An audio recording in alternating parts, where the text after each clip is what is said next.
Assalamu alaikum, welcome back to Wealth and Wisdom. We continue today with the third part of History of Islam and the Market Economy. After the Roman Empire collapsed, the standard of living in Europe declined. Even after Charlemagne founded a new empire, the standard of living did not pick up. Throughout most of the Middle Ages, for most people, lifestyles did not change. When commerce in Europe did come to life, it was not in those places where you might expect to see it. You would assume that commerce would revive in places that were already important in antiquity, such as Rome or Milan. But these centers of power and culture never became commercial centers. In fact, commercial centers, when they emerged, sometimes sprang up in places that in antiquity had not even existed. Venice, for example. It is a very unlikely place to start a city. It's ringed by marshes and lagoons, and you wouldn't move there unless you have to. The single natural advantage that Venice offers is that it is a good place to hide. Venice was founded at a time when Italy was overrun by the Huns, and the country was abandoned to anarchy. Anxious people fled the Huns and were looking for a place where invaders were unlikely to find them. Venice was the city that was richer than any other in the Middle Ages, and it started life as a hideaway. After the Huns had withdrawn, the Venetians made the first of many shrewd, diplomatic moves. They placed themselves under the protection of the Byzantine Emperor. This accord benefited both. The emperor gained a bridgehead in northern Italy, and the Venetians gained trade privileges in Constantinople. Venetians did not want to expand their territory. What the Venetians perfected was a business model. The emperor in Constantinople considered himself their overlord. Meanwhile, they promoted trade across great distances. Step by step, over a period of several centuries, Venetians negotiated improved trade privileges until at last they could trade tax-free throughout the entire Byzantine Empire. In parallel, they struck trade agreements with authorities in the realm of Islam. So, in the Middle Ages, Venice had a position in Europe very similar to that of Hong Kong in the Far East in the 20th century. Subject of an empire that was too far away to ever defend the city against a serious attack, but nobody would ever want to attack that city because anybody who did would be left with a business model that no longer worked. So, leaving Venice alone suited everyone. We see some parallels between Venice and Mecca.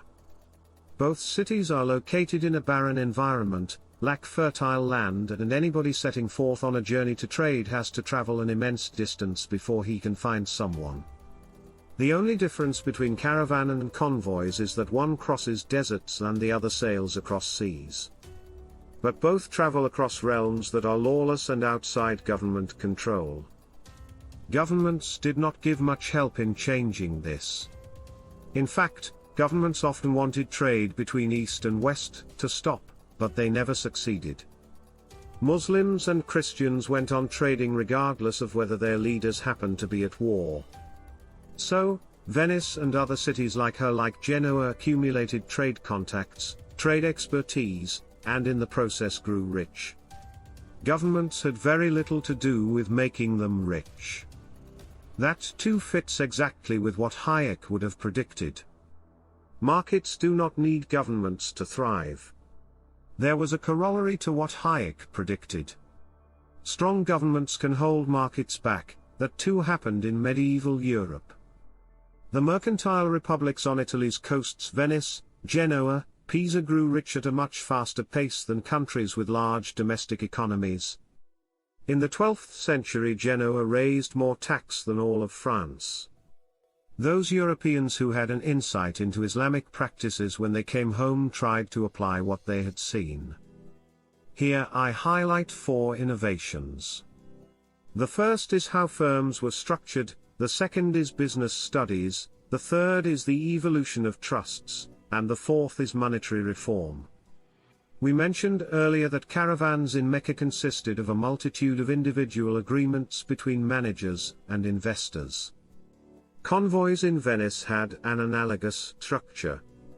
In Venice the name of these were not curates, it was commenda, but they accomplished the same goal of distributing risks and rewards. The earliest documentation that still exists in archives for commendas goes back to the 10th century. The second crossover from Islam to Christendom was the development of business skills. To run a business, a manager needs to be able to write and needs to know how to count. Literacy and numeracy in medieval Europe were very low. 10th century documents from Venice show that most businessmen simply set an X where you would have expected a signature. By the 1200s the demand for quantitative skills and training had grown to such a degree that a famous mathematician, Leonardo Fibonacci, made a success of a book showing case studies of commercial arithmetic. He showed how to calculate fractions, percentages, and rates of return. Leonardo Fibonacci was a professional mathematician from Pisa in Italy. But that's not where he grew up. He grew up in Algeria, where his father was working for a Pisan trade outpost. His father saw to it that his son should have good training. Fibonacci was trained by Arabs. The third crossover is in jurisprudence. We mentioned earlier that benefactors endowed schools called madrasas. The training that madrasas provided was in law. There were European organizations in the Crusader states, particularly the Knights Templar and the Franciscan Friars. They were instrumental in transplanting these expertise into Europe. The Knights Templar were key to establishing London's Inns of Court. And a high-ranking official of the time with close contacts to the Knights Templar, Walter de Merton, endowed Merton College in Oxford University. The Statutes of Merton College are an example of a new form of legal entity in Europe, a trust. Let me explain briefly how you constitute a trust. You need three components. A donor, who endows the trust. A manager, who is at arm's length from the donor. And you need to specify who the beneficiaries are and what they are entitled to. In common law, the trilateral structure of a trust was an innovation. There were many test cases that brought this into practice. The plaintiff in many of those cases were members of the Knights Templar, or of the Franciscan Friars.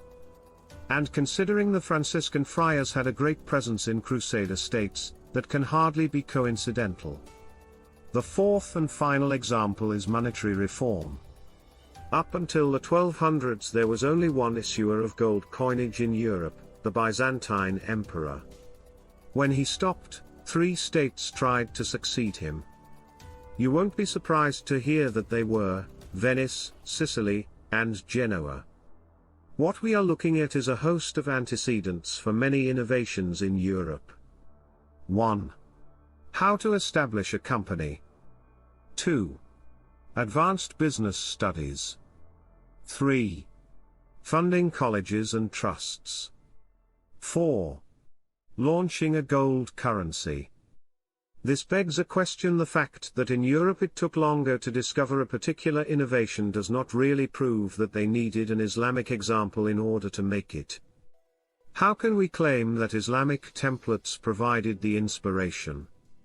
To answer that question, let's look at who the innovators were. Leonardo Fibonacci, the Knights Templar, the Franciscan Friars. What they have in common is that they all had exposure to Islamic practices. Next, let's look at the places where innovation happened. This didn't happen in political and cultural power centers such as Rome or Paris. They happened in commercial centers, Venice and Genoa. Centers that had close ties and trade links with Islamic countries. So, there is a pattern of commercial innovation kick-started by entrepreneurs who take risk of commercial investing and long-distance trade, and that spreads to advances in law and economics, and that happened not only in Islam earlier. It also conforms to what Hayek would have predicted would happen. Here we also need to say something about the loss of economic dynamism in Islam. There were several reasons for this. One was changes in trade routes. When the Portuguese sailed around Africa, and found a direct access to India, trade with Asia bypassed the Middle East. And when Spain sent fleets across the Atlantic to discover the New World, to discover new markets in the Americas, there were bigger opportunities in the West. But there was another reason, and that was of the Muslims' own making. Islam reached a point in its history where it was felt that everything in the Quran that might seem unclear, Muslims felt the need to resolve them. From that moment on, the drive to innovate drained away.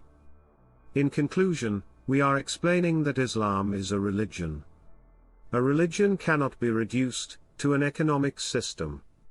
However, Muhammad, peace be upon him, had a seminal impact on the way the markets were managed in the Middle East and as a second-round effect on how markets developed in Europe. We began by mentioning the Prophet Muhammad's advice on property investment. We pointed out that Arabia long before it had a government was a commonwealth where there were markets, and that the Arabs did not need governments to develop markets. Many aspects of that heritage are the part and parcel of Islam. Early Islam promoted pro-market policies and fostered institutions that supported entrepreneurs. Following from these ensued advances in law, economics, and the creation of a gold currency. That same pattern repeated in Europe. Markets developed there on the periphery of empires, not at their center. When Muhammad, peace be upon him, announced prices are in the hand of God, he expressed a notion that corresponds with Adam Smith's invisible hand that guides markets. We hope you enjoyed this 3-part series on Islam and the market economy. For more content like this, don't forget to subscribe to our channel. Until next time, Assalamu alaikum.